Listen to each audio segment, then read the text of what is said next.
Good morning. Welcome back to One Sober to Another. I'm Wayne. First off, happy 4th of July to all you Americans out there celebrating your independence.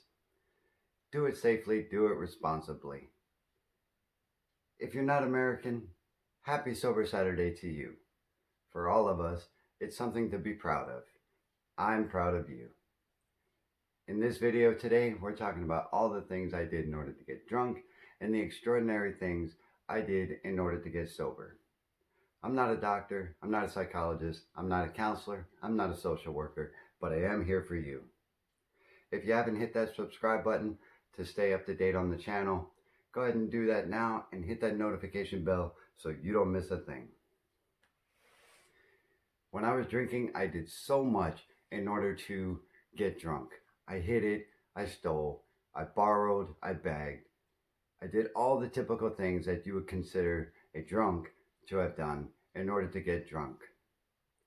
It took so much energy, time, and effort in order to hide it, to conceal it, and to even hide it from myself, so that way I didn't forget where my alcohol was.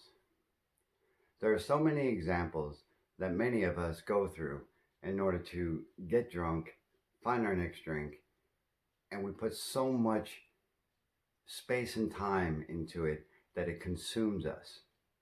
But we don't put the same amount of energy in order to get sober. Here are some things that I did and that maybe you can relate to. If you can, just remember to drop a like or a comment so that way we can keep each other informed. That way we can help each other through our experience, strength, and hope. The first thing I want to discuss is hiding my alcohol. I used to hide my alcohol everywhere, and a lot of us alcoholics can relate to this. Either you're hiding bottles or you're hiding cases, and in my case, see what I did there? In my case, it was hiding my beer bottles and the boxes that came with it from my family. I can remember one time my wife and my son, they came to visit me in a place where I was stationed before, but they did it without telling me they were coming over. Before my wife got there, she had called me and she said, hey, we'll be there in about 5 minutes. And in my mind, I was like, wait a minute, I didn't even invite anybody over here to my apartment, that was. And so I scrambled. I really rushed and I really got panicked, and I hid every bottle and every case, and I stuffed them in wall lockers, and I stuffed them under beds, and I stuffed them in a closet. And then the phone rang again, and you see, this was the first mistake. The phone rang and I immediately answered the phone because that was second nature due to my job. When I answered the phone, she said, we're down here at the gate. You need to come sign us in. And if anybody knows the language that I'm speaking right now, you know what my occupation was. So I went and signed them in, and immediately I leaned in to kiss my wife, and immediately she backed up, and I kind of looked at her like, what's your problem? And so she's like, you've been drinking, huh? Stupidly, I mean, I don't even know how I got the audacity to say no, but I said no, like I was fooling anybody. So I took them back to my apartment. Now, I had already drank my car away, so we were walking, we were on foot. We went back to the apartment. I thought I had cleaned up pretty well, and I thought I hid everything. Matter of fact, I did hide everything pretty well. I hid it from myself, and I'll tell you about that in a second. So when they were sitting there, my wife asked me if she could use the restroom, and she went in there, and she came out, and she was like, oh my God, that's so disgusting. And I was like, what is she talking about? Well, apparently, I mean, as an alcoholic, I didn't clean very much. So when I did my little panic rush, my panic cleanup and stash and everything, she decided she had to go to the bathroom. And when she came back, she was so grossed out by how it looked that she really was uncomfortable. In that conversation that we were having, my son was apparently at my wall locker. He had already opened it. He was small at the time. And I just hear him in the background going 1, 2, 3, 4, 5, and so on. And I think he counted to about 100. When I turned and looked at what he was counting, I realized it was my beer bottles that I threw into this wall locker. That was a demoralizing moment. My wife at that point, she called her parents and they decided to leave. And I was thinking to myself, I didn't even ask them to come over in the first place, me being the self-centered alcoholic that I was. I went and tried to find the beer that I knew I had left over in a backpack. I thought I stuffed it under a bed, but I even hid that from myself.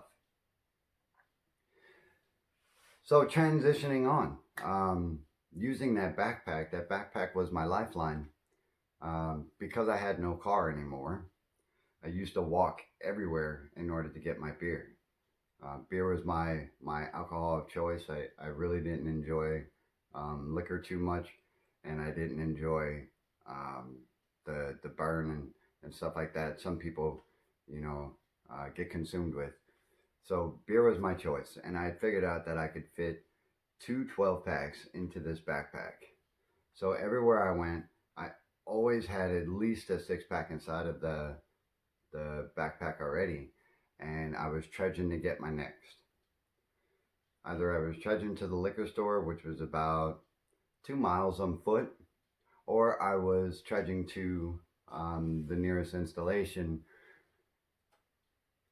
which again, not only time consuming, but so much effort. So I would chew a whole bunch of gum in order to get through the gate. I would chug down a Monster, and when I got through the gate, I would trudge my way all the way across this installation, which was pretty far. Hide in the upstairs part of this convenience store, you can call it. Wait for everybody that I knew to leave, and then go down and buy my beer with the change that I found. Have some coffee. Take a coffee break. Operation Iraqi Freedom. Can't beat it. So, I would wait for them to leave, and then it was so bad that the gentleman there knew me by name, and he knew what I was coming for, and he would already have it pre-ready for me, which was a red flag in and of itself. But I mean, that's the lengths we go to in order to drink. So I must have made this trip at least several hundred times, maybe 1,000, by the time that I had left this place. That's a lot of walking and a lot of hiking in order to get this. Matter of fact, I've worn through 2 backpacks, just going back and forth to get alcohol. And when I would be walking back and forth with my alcohol, I knew everybody on this installation. So I would cut around the back sides of the buildings so that nobody would see me go back to the gate or coming in the gate. They did, but I was in the mind consumption that they didn't, and that I was being perfectly stealthy in order to get my alcohol. So I made that trip so many times. I worn through the backpacks. People saw me, they knew me. They knew me if I had the backpack, they knew where I was going. Those same people, I would see them at work. I'm definitely not proud of what I'm about to tell you about, but it happened. It was part of my journey. So going to any lengths. I ran out of money very quickly. I mean, I was drinking way more than I was making as far as money. So I had to get money. And how do I do that? In my occupation, I couldn't just blatantly steal from people. So what I did was I would tell them that, my wife had drained my bank account, give them a sob story. The bills were overwhelming. I ran out of money, and I needed to borrow just $20 until Friday, and I would cover them. The problem is that for most of them, I was their boss. So when I would borrow this money, they took me at my word, and they took me at trust that what I was saying was truthful, and that if they gave me the money, they were guaranteed to get it back. Which, after a few borrows, most people knew that they weren't going to see the $20, or they weren't going to see the money ever again. That was a shameful moment in my drinking history, is when I had to start borrowing money from people. It got to a certain point where most people would tell me, "No, man, I can't. My wife needs me to do this and do that, and I don't have the extra money to give you." So there I was. That should have also been a red flag. But there I was, struggling now, and I would think in my mind, how am I going to get some money? I need to get drunk. So I would go find as much change as I could. Every time that I got beer before in the past, I would always throw the change in just random places so that way I would have it later.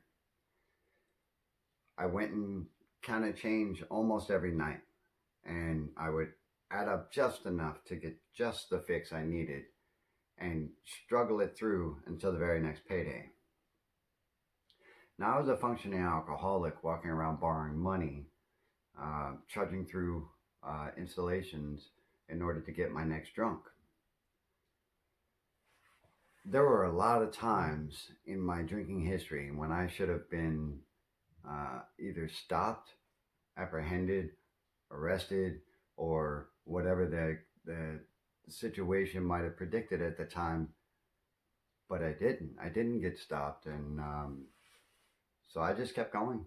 I mean, these are the lengths we go to as alcoholics. The next level of borrowing money came in a different form. I would use the same philosophy that, my wife had drained my bank account, and this whole story that I made up in my mind that I deem to be true, because as an alcoholic I can make a whole lot of stuff up and I can believe it to be true. So I would start leaving notes on neighbors' doors because this face-to-face thing wasn't working. And if you can relate to that, drop a comment below. I became very isolated and very recluse by myself in my apartment. I will say apartments because it was everywhere I went, every installation I went. That it got to a point where I would just leave notes and hope that somebody would just leave $20 at my door. And it worked for a while. That worked also. But soon that ran out. So I had to come up with a little more creative ways in order to get money to drink. The money thing was such an issue that my bank account was never positive for more than 5 minutes, and that was on the payday. My wife would get as much as she could because she knew that I was coming for that bank account. Once I exhausted that and I drank through it, I had to think of more things. We're going to flip a little bit. We're going to transition to skipping those car payments and everything, because that's what I did. I went through a couple cars, actually. I figured instead of making the full payment for my car, I could drink a little bit and pay a little bit, and then it would somehow work out. I was fooling myself into thinking I had successfully done this, but I had also exhausted that, and I had a car repossessed. I crashed a car, and another one I think I just left somewhere. The alcohol has consumed me so much at this point that I thought everything was going just fine. Now going into the actual showing up to work and any lengths I would go to get drunk. So most days I would come in hungover, and to kind of negate that and make myself think that I have fooled everybody, again, I would chew a whole bunch of gum, and I would chew it from the time I woke up, and I found the gums that were more flavorful, with like watermelon, any kind of vibrant fruit smell, as well as I would always chug a Monster. So imagine what my heart was doing already. But I would show up to these meetings we had to be to in the morning, and I would just pretend that I was taking notes and everything else. And at this point in time, it was already early in the morning, but I was already calculating when my next availability to get a drink was. And I was already planning out how I was going to do that from the very second I woke up all the way to the point where I was actually successfully drinking again. So I would show up to these meetings, and sometimes we had these groups that we had to be in and conduct physical fitness training. I would stand as far away from people as I could, either on the ends of the formation or on the back of the formation. Um, because I was um, a leader of sorts, I would have to be out front most of the time, but such a distance away from the actual group that I was able to successfully, in my mind again, fool them that I had not been drinking. So there I was standing in front of these formations, and I was actually really jacked up, and somebody should have said something at that point, but they didn't. So I kept going through the hamster wheel to get my next drink.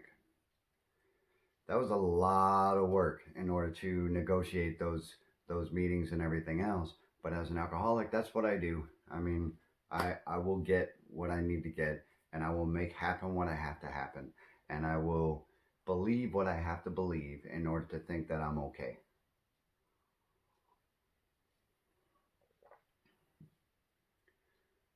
The begging was really my downfall, because that took a lot of trust away from people, and I didn't care. I was selfish, I was egocentric, and I thought that just because I was showing up to work, that I was fully functional and fully capable, and that borrowing money and everything else was just a part of life, and it was okay for me to do, even though I had zero intentions of paying it back. One of the other lands I went to in order to get drunk was going home every day. I would stop meetings at a certain period in time. I would dismiss my workers, and I would go home and get drunk.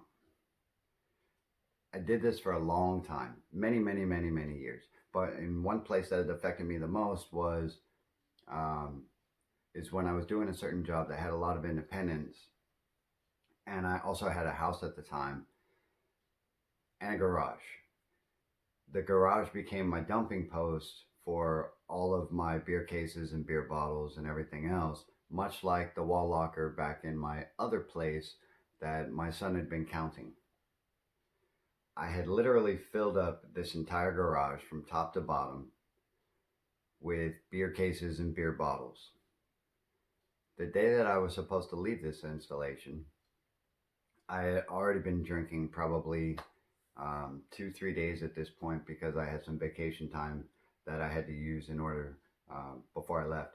So I was already at a point in a binge to where if I just stopped immediately, I could have really been in a lot of danger and ended up in the hospital, possibly death.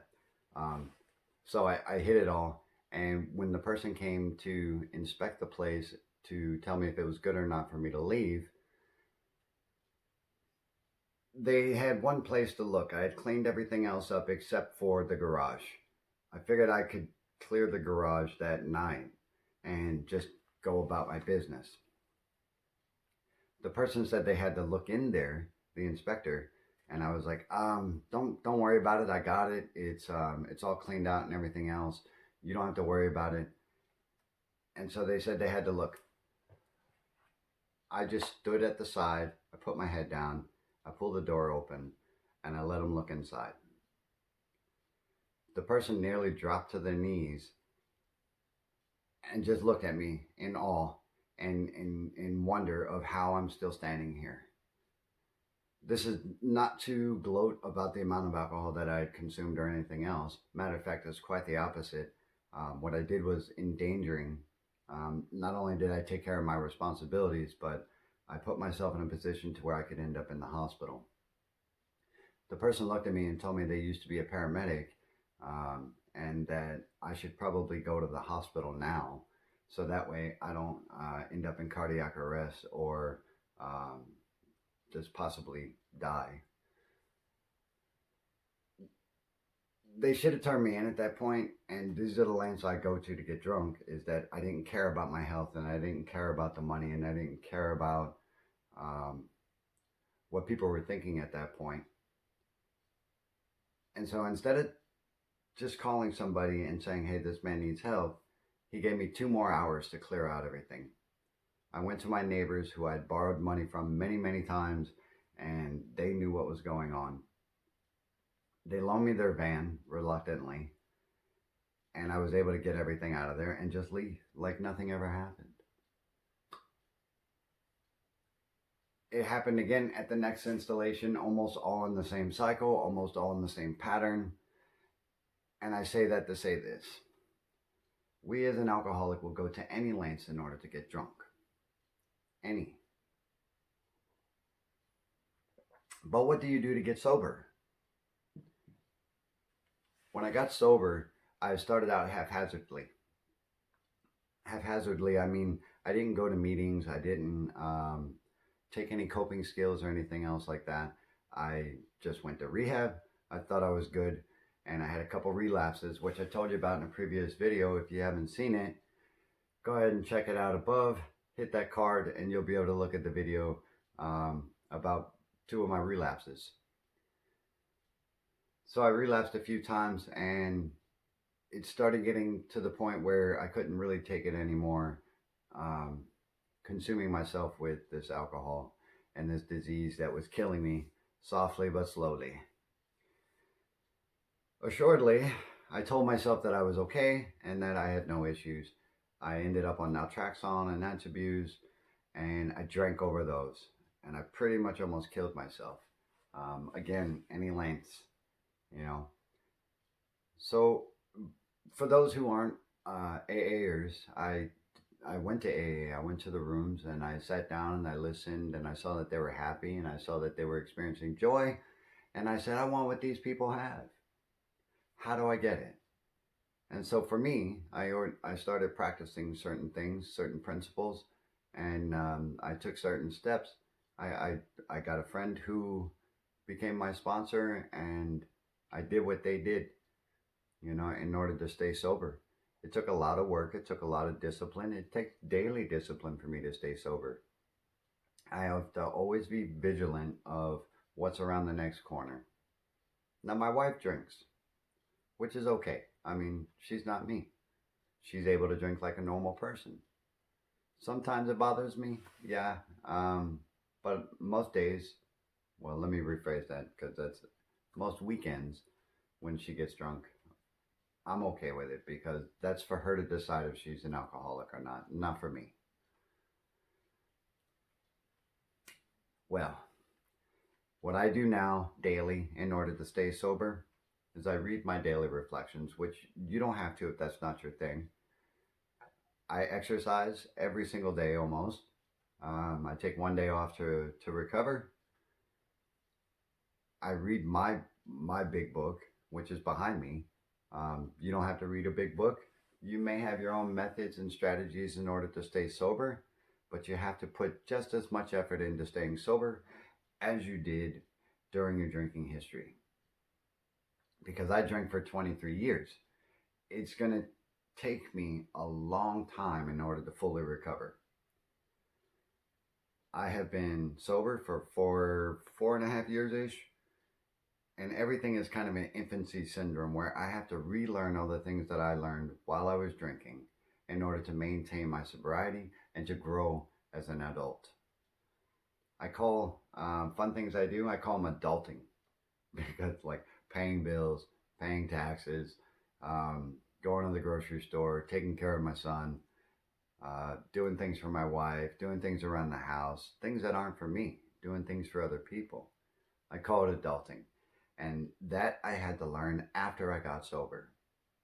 You might be in the same boat. If you are, drop a comment below. Let me know. And if you'd like to see any kind of content in my next videos, just let me know in the comments below. And I will make a video based off of what you want to see in order that you have a reason to subscribe to this channel. If you haven't used TubeBuddy before, go ahead and check it out. TubeBuddy.com is a website that will help you manage your YouTube channel if that's your thing. You're able to look at the stats, see if it's something that, something you need to change. You can see what your views are and everything else in order to grow as a YouTuber. I also have merchandise on streamlabs.com. The link is in the description. I'm going to modify some of the t-shirts and mugs.